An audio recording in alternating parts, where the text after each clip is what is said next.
Hey, we're back. Another day, another vlog. How are we all? Hope you're all well. It's been a crazy day. Actually went off to the movies for a change. Bit of a date day. Jack's at school, so it was really nice. We went and seen Once Upon a Time in Hollywood.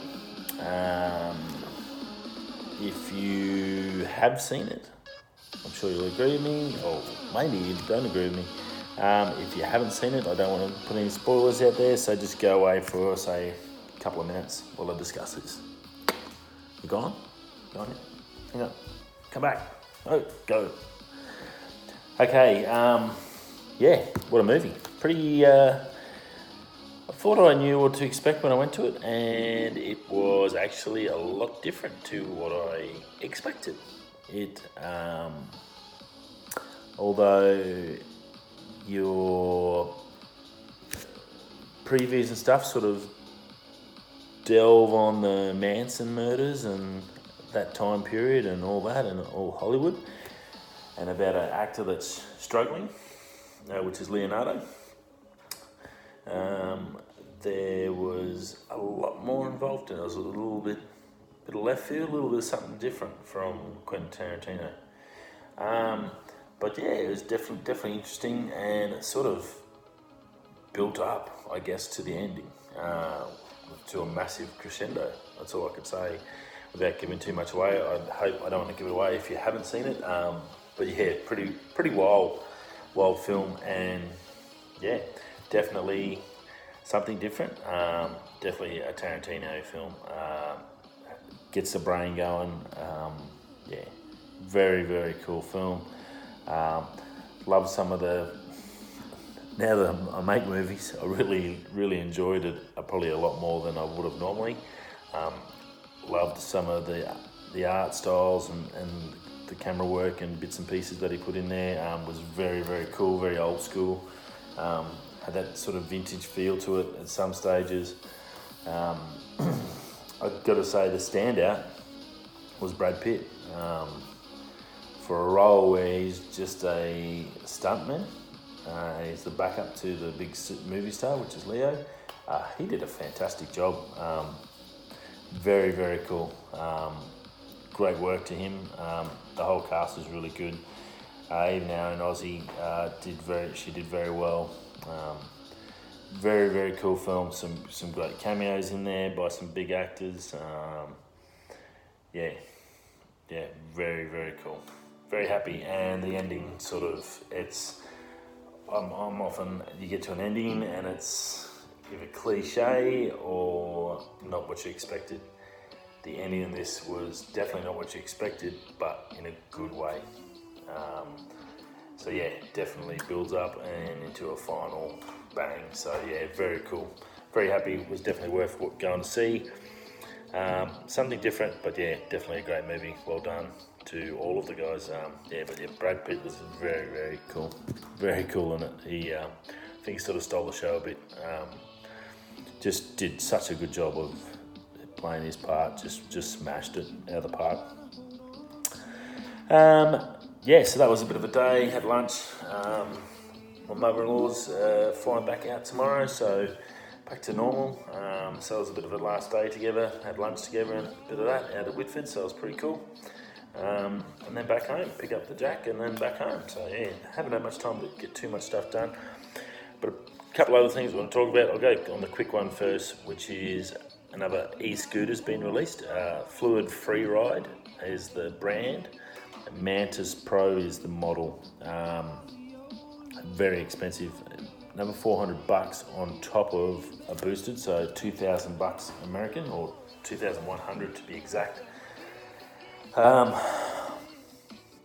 Doesn't look as solid as the boosted.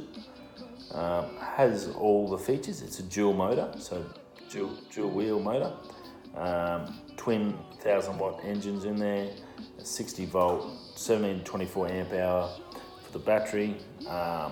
Got some fantastic range and speed though. I've got to give them that. They tested up to 50 miles, so 80 Ks on one charge. That's awesome. That's what we need out of scooters, so that people don't need to use cars anymore. That's 80 Ks. How often in a day do you go to work more than 80 Ks where you can't go and charge something? Yeah, I'd be stoked if I could have something that did 80 Ks range. That's 40 Ks there, 40 Ks back. That's pretty cool. I would be happy with that. Worst case, you could just push it home. It's a scooter. So yeah, 80 Ks is a fair amount of range. And very cool. I think that's probably about 5 miles, maybe a little bit more than the boosted. So very, at that top end range of the scooter park, it should be for the money. So that has all the safety features, just doesn't have that boosted quality look, I guess. That's all I can say. Has everything. It will do. He had on the clock and it got up to 37 miles an hour, and that was pretty accurate. He was saying on his speedo was actually slower than what was ranged on the 360, so I'd be happy to say probably 35 miles an hour, which is well over 50 Ks an hour for a scooter. So awesome, great acceleration. He was saying and this was from the fluid freeride, they were testing it. When you turn on you could turn on one engine or two, so you could go on eco mode and you could get even more range.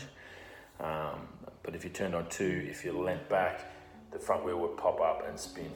That's how much grunt this thing's got. So really, really cool. Great bit of kit. $2,100 US. So the boosted, I think, there, but this is in the same class. Gives you more options if you don't like the boosted one. You've got this. They have this brand Fluid Freeride has a lot of other different models that you can choose, wider off-road ones, bits and pieces, stuff like that. So definitely pretty cool. I'll whack the link down below so you can go check out their website. Definitely worth something to have a look at if you are interested in getting one. Still banned as far as I know. I've got to do some checking up on that, see if anything's changed. I haven't heard anything in the news so far about the trials that are going on in Australia. Hopefully they're going well, so our ridiculous government overturns it and we get the ability to use these without having to worry about some policeman pulling us up and throwing a massive fine at us or locking us up. Worse still. Yeah, so see how we go. Hopefully, I'm definitely looking to get one. It'd be nice to have some basic wheels just to drive around in, but the boost is 1,600, so it's well over $2,000 for me to buy. So I've got to save that up, so I've got a bit of time to think about it. Hopefully by then we'll get the scooters approved. They'll see some common sense and realise that these are a fantastic idea.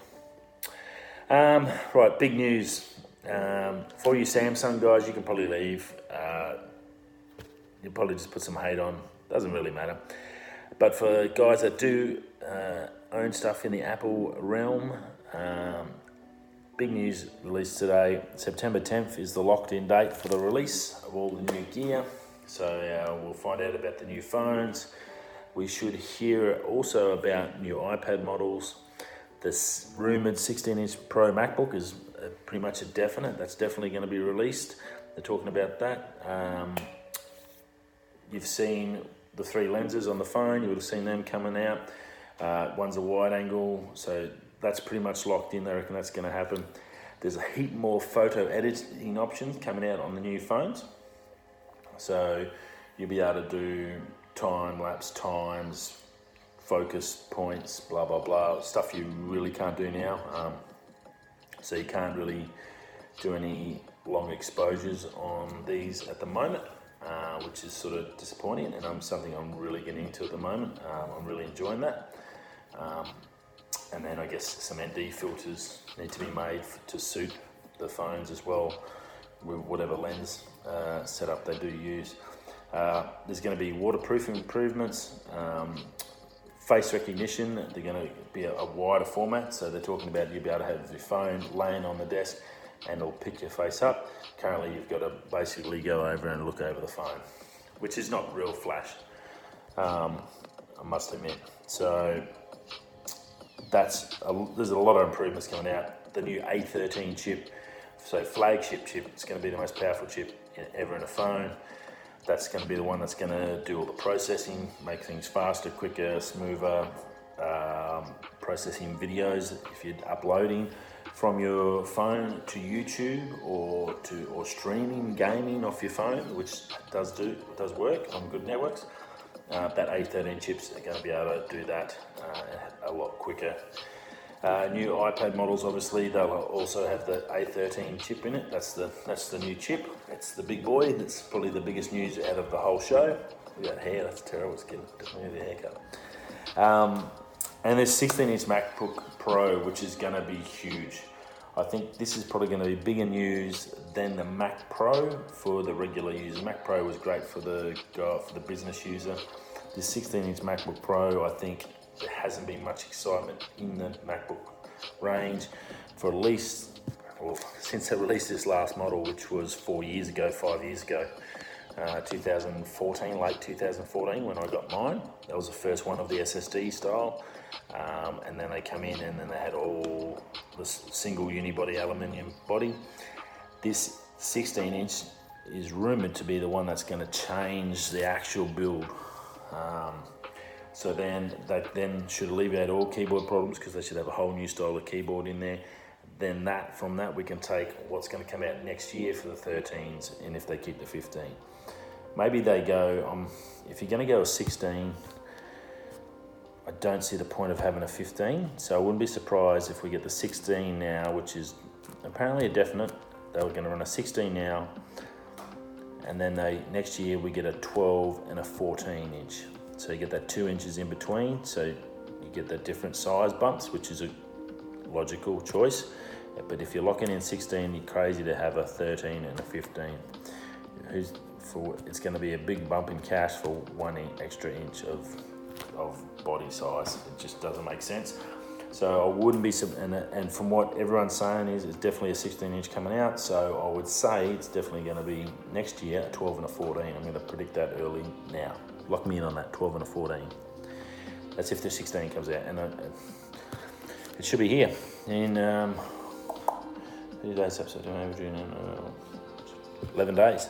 11 days we'll know if there's a 16-inch Pro MacBook coming out. It should be heaps powerful. If it's going to be a Pro model, I'm assuming a high-end graphics card, stuff to really help creators work. So definitely interested in this one. I'm looking at a 15 now and looking at my options. I'm not sure. I'm going to wait 11 days without a doubt. See what comes out, see what this price point is, see how much they're going to slug us for it. They're generally not real friendly with prices, Apple, so it'll be definitely needs the options and it needs that, and see if we can afford it. But the only other thing on that, there is also a 20% bump in the batteries, longevity for the phones, and a rumoured possible dual SIM for the Pro model. So they're talking about a Pro model now. You're going to have say iPhone 11, 11 Pro, and I think another base. There's going to be 3 models. There's 11 Pro, and then 11 Pro Max. So the larger size will have to be under the Pro designation, or maybe just 11 Max, 11 Pro for the top of the range one, just the normal size, and then 11 for the base model. So 11 Pro, then Max. That seems to be what they're talking about. So dual SIM will be in the Pro. The base model won't be having it, but they're talking about dual SIM in that and possibly the Max. So that would be pretty cool, having a bit of an option. Yeah, you could go a cheap one at work or whatever, or when you go overseas, you've got another SIM you can slot straight in and go. Great for travellers, brilliant for travellers actually. So yeah, it'd be very interesting to see. 11 days to go, huge. Love watching the Apple shows. I'm an Apple fan, I'm not going to say anything about it. I've tried to use Samsung. It's not my cup of tea, I don't care. They're a great bit of kit. I don't feel the need to be a hater. Who cares what you use and don't use? It's, I guess, what you do with it and how you get it, I guess, like in all things life. Anyway, that's about it. So yeah, obviously big news with Apple locked and loaded. 10th of September, put in your diaries, put in your calendars. Obviously, if you've got an Apple TV, you'll be able to watch the event live through the Apple events. You'll be able to get it through their website and online anyway. So yeah, from the 10th, I'm not sure the time, what time it will be, but that'll come up closer. If you actually check the Apple events tab on your TV, it'll probably be able to lock it in for a reminder to let you know when it's coming. So big news, everyone's been 12 months, everyone's dying to hear what's coming out. The reviewers have been going nuts for the last 2 months. It's just been Apple, rumour. So if Apple can manage to get something out that's actually hasn't been talked about, I think that's going to be the trick in this little one at the moment, because of the way they release rumours and all this stuff, pretty much by the time the things come out, everyone knows what the hell's coming on before it happens. So that's it for me. Wherever you are, whatever you're doing, whether you're going to work, coming home, or heading out, don't drink and drive, stay safe, and I'll see you all tomorrow. Thanks for stopping by.